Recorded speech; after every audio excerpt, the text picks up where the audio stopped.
அடங்க மறு அத்துமீறு பயத்தில் டெலீட் பண்ணிவிட்டு பழியை தூக்கி அட்மின் மேல போடு.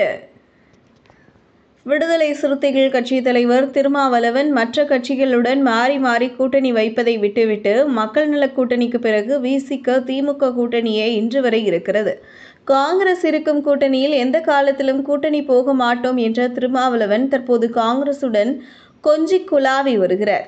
இதுநாள் வரைக்கும் திமுக ஆட்சியில் பட்டியலின மக்களுக்கு ஏற்படும் அநீதிகளை கண்டும் தோழமை சூட்டு என்று கூறி சமாளித்துவிட்டு திரைப்படங்களை பார்த்து கருத்து தெரிவித்து வந்த நிலையில் அதிமுக கூட்டணியில் விசிக இணைய உள்ளதாக வதந்திகள் பரவியது.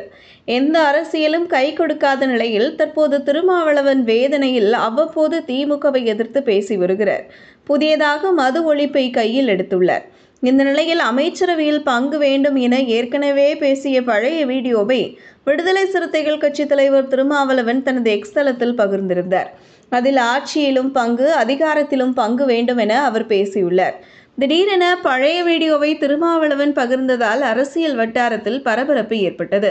திருமாவளவனின் பேச்சு அரசியல் நிலைப்பாடு மட்டுமே என்று அக்கட்சியின் துணை பொதுச் செயலாளர் வன்னியரசு விளக்கம் அளித்திருந்தார். இந்த வீடியோ விவகாரம் தொடர்பாக சர்ச்சை எழுந்த நிலையில் தனது வீடியோவை விடுதலை சிறுத்தைகள் கட்சி தலைவர் திருமாவளவன் நீக்கியுள்ளார்.